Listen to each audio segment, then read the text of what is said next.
आज हम जिस कहानी की बात करने वाले हैं ये है जुई नाम की एक लड़की की। इसकी माँ को कैंसर होता है और वो इस बीमारी से कुछ अर्सा पहले मर चुकी थी। इस बात का सदमा जुई को पूरी तरह से बदल कर रख देता है। वो डिप्रेशन का शिकार हो चुकी थी और अकेला रहना पसंद करती थी। एक रोज वो अपने फादर टॉड के साथ हंटिंग के लिए जाती है और एक हिरन को शूट करती है, जिससे वो हिरन दर्द से तड़पने लगती है। ये देखकर जुई को लगता है कि मुझे इसे मार देना चाहिए ताकि वो इस दर्द से आजाद हो जाए, इसलिए वो पत्थर उठाकर इसे मार देती है। ये सब देखकर इसका फादर टॉड समझता है कि इसकी माँ के जाने के बाद अब इसका दिल भी पत्थर हो चुका है और ये अपनी फीलिंग्स खो चुकी है। अब हम देखते हैं जब वो डिनर कर रही होती है कि तभी इसे अपनी माँ दिखाई देती है। दरअसल इसे हेलुसिनेशन हो चुका था। वो ख्यालों में ही अपनी माँ से बातें करती। टॉड अपनी बेटी की इस हरकत को इग्नोर करता है और इसे सच नहीं बताता और ख्यालों में ही सही पर अपनी माँ को देखकर खुश रहे। अगली सुबह इसका दोस्त लुइस आता है और ये लोग स्कूल की तरफ रवाना हो जाते हैं। रास्ते में एक लड़का जानबूझकर इनकी गाड़ी से टकरा जाता है। ये भी इनका क्लासमेट ही होता है। इनकी गाड़ी सड़क से नीचे उतर जाती है। जोई को गुस्सा तो बहुत आता है मगर वो इग्नोर कर देती है और लुइस से कहती है अब गाड़ी तो स्टार्ट करो, इसे यहाँ से बाहर निकालो।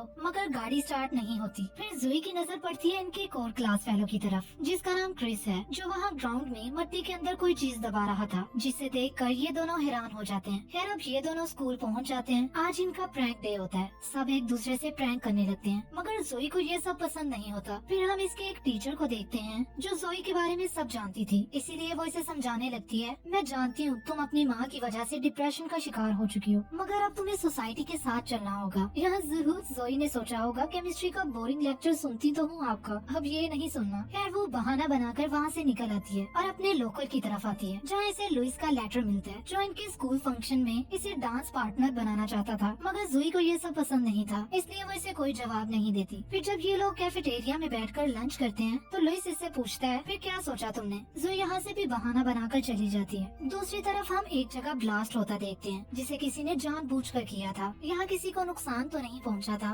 सबकी जान बच गई थी। वहाँ फायर फाइटर आकर आग को बुझाने लगते हैं। दूसरी तरफ हम जोई को देखते हैं। वो जब वॉशरूम की तरफ आती है तो वहाँ एना को देखती है जो कि वेंट के साथ कुछ कर रही थी। जोई के देखने पर वो वहाँ से भाग जाती है। यहाँ इसे शक हो जाता है कि एना यहाँ कर क्या रही थी। वो जब वेंट को चेक करती है इसे यहाँ कुछ नहीं मिलता, मगर हमें यहाँ थोड़ा अंदाजा होता है कि शायद वो यहाँ गन छुपा रही थी। कैफेटेरिया में एक वैन शीशा तोड़ते हुए अंदर आती है जिसमें से क्रिस बाहर आता है और स्टूडेंट्स को मारने लगता है, जिसके साथ दो लोग और भी मौजूद थे। यहाँ हम एना को देखते हैं। दरअसल ये क्रिस की बहन थी जो इनके साथ मिलकर सबको मारने लगी। यहाँ एक स्टूडेंट भागने की कोशिश करता है तो क्रिस का पार्टनर किप इसे भी ऊपर पहुँचा देता है। अब हम देखते हैं जिसका नाम ट्रिस्टन है, ये वहाँ के कोच को भी मार देता है। दूसरी तरफ एक जख्मी स्टूडेंट किसी तरीके से वॉशरूम की तरफ पहुँचती है। यहाँ जोई भी मौजूद थी जो इसे बचाने की कोशिश करती है। वो जान चुकी थी कि बाहर क्या हो रहा है। अब हम देखते हैं जोई छुपकर ये सब देख रही थी कि आखिर कैफेटेरिया में हो क्या रहा है। वहाँ क्रिस अपने एक क्लासमेट को मार रहा था जो कि इसका मजाक उड़ाया करता था। ये सब देखकर जोई डरी सहमी वॉशरूम की तरफ वापस आ जाती है। यहाँ किप को लगता है कि वॉशरूम में शायद कोई मौजूद है। जब वो अंदर आता है तो जोई वेंट के जरिए बाहर जा चुकी थी। क्रिस्टन जो कि क्लासमेट की तरफ पढ़ता है और इसे कहता है कि अपनी मॉम को कॉल करो और ये सब बताओ। बाकी सबसे भी कहता है चलो एक आखिरी दफा अपने प्यारों से बात कर लो। जोई जो कि वेंट से निकलने के बाद सीधा किचन में जा गिरती है, जिसकी आवाज यहाँ सब सुन लेते हैं। क्रिस पीछा करते हुए किचन तक आ जाता है। अब जहाँ जोई छुपी बैठी थी वहाँ हम एक और औरत को देखते हैं जिसे जोई की हालत देखकर तरस आ रहा था, जिस वजह से वो खुद जल्दी से क्रिस के सामने आ जाती है और क्रिस इसका भी कत्ल कर देता है। जोई अब किसी तरीके छुपते स्कूल से बाहर आ गई थी। जब वो जरा सा आगे बढ़ती है तो स्टूडेंट्स की आवाजें इसके कदम रोक लेती हैं और ये इनकी मदद करना चाहती थी। वहीं कुछ स्टूडेंट जो बाहर से अंदर की तरफ जाने लगते हैं तो ये इन्हें अंदर जाने से रोक लेती है। ट्रिस्टन सबसे अपना मोबाइल कैमरा ऑन करवाता है और लाइव आकर ये तमाशा सारी दुनिया को दिखाता है। इस दौरान वहाँ का प्रिंसिपल आ जाता है और इन सबसे बात करने लगता है। ट्रिस अपनी दुश्मनी से भी निभा रहा था और प्रिंसिपल का भी कत्ल कर देता है। वैसे ये दुश्मनी थी किस चीज की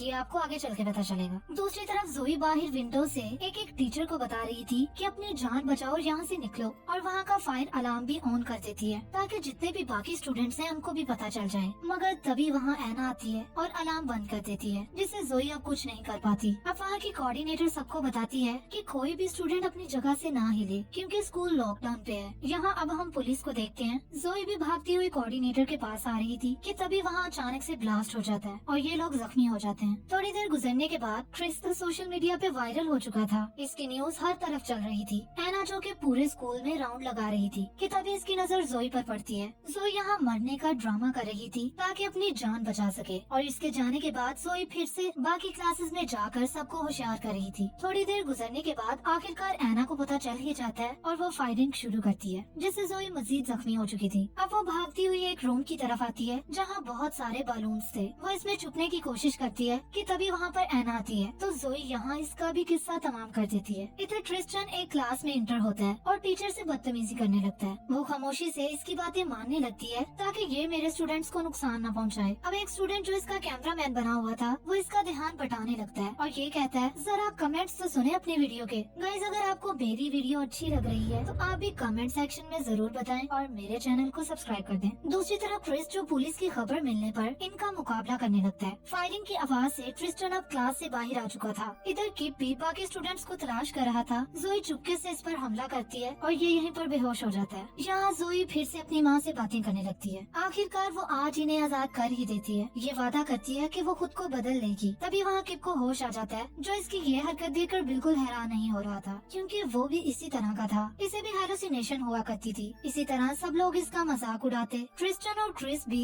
इसी बीमारी का शिकार थे। यही वजह थी कि किप इन दोनों के साथ मिलकर सब स्टूडेंट से अपना बदला ले रहा था। जोई इसे यहाँ समझाने लगती है, देखो ये सब बहुत गलत है जो तुम कर रहे हो। किप को अब अपनी गलती का एहसास हो चुका था। अब वो इसे कहती है, देखो अभी भी मौका है, सब कुछ ठीक हो सकता है अगर तुम मेरा साथ दो तो। किप यहाँ मान जाता है। अब जोई वहाँ से बाहर आ जाती है। थोड़ी दूर जाकर इसे कुछ स्टूडेंट और टीचर मुश्किल में नजर आते हैं, जिन्हें वो जल्दी से स्कूल से बाहर भेज देती है। अब बाहर सब बच्चों का इंटरव्यू हो रहा था। यहाँ जोई के फादर टोड को पता चलता है कि किस तरह मेरी बेटी सबकी जान बचा रही है और इसे थोड़ी परेशानी भी हो रही थी। ट्रिस्टन को न्यूज के जरिए अब पता चल चुका था कि किस तरह से जोई सबकी मदद कर रही है। वो अब एना और किप को कॉल करता है। एना की कॉल जोई उठाती है और कहती है, मार दिया मैंने एना को। ट्रिस्टन यहाँ कहता है, हिम्मत है तो सामने आओ, यूं चूहे की तरह बिल में छुप कर क्यों बैठे हो। और वहीं एक स्टूडेंट को शूट कर देता है कि तुम ना आई तो मैं इसी तरह एक एक करके सभी स्टूडेंट्स की जान ले लूंगा। जोई ये सुनकर घबराते हुए किप के पास आती है और कहती है, मेरे साथ चलो। इधर टोड भी स्नाइपर से जोई को ढूंढ रहा था। अब किप और जोई ट्रिस्टन के पास आ जाते हैं। यहाँ किप अपनी गन इन दोनों की तरफ करता है। क्रिस इसका दोगलापन देखकर इस पर गोली चलाता है और वो वहीं मर जाता है। जोई और लिस भागकर वहाँ से निकल चुके थे, क्योंकि लुइस के पाँव में चोट लगी थी। तो जोई उसे आराम करने का कहती है और इसे प्रोम पार्टनर बनाने का वादा भी करती है। फिर वो इसे कहता है, तुम्हें पता है ट्रिस्टन ने वैन में बहुत से एक्सप्लोसिव छुपा कर रखे हैं। ये सुनकर जोई वहाँ से बाहर आ जाती है और क्रिस इसे देखकर इस पर शूट करने लगता है। वो यहाँ से बचते हुए एक केमिस्ट्री लैब की तरफ आती है कि यहाँ अचानक से ब्लास्ट होता है और बाहर टोड को पता चलता है तो वो जल्दी से क्रिस को टारगेट बनाकर शूट कर देता है और वो वहीं मर जाता है। पुलिस आकर टोड को यहाँ पकड़ लेती है। ट्रिस्टन को क्रिस के मरने की भी खबर मिल चुकी थी और वो जोई को लाइव देख रहा था, जिसमें वो क्रिस की मौत का बता रही थी और ट्रिस्टन को टोंट मार रही थी। अब ट्रिस्टन यहाँ से निकलने की तैयारी करता है, क्योंकि वो जानता था इसके सारे साथी मारे गए। अब ये जगह इसके लिए खतरे से खाली नहीं है, लेकिन जाने से पहले वो सारे एक्सप्लोसिव को एक्टिव कर देता है। अब जोई जल्दी से वैन में जाती है और सभी एक्सप्लोसिव को डीएक्टिवेट करना शुरू करती है। टाइम कम होने की वजह से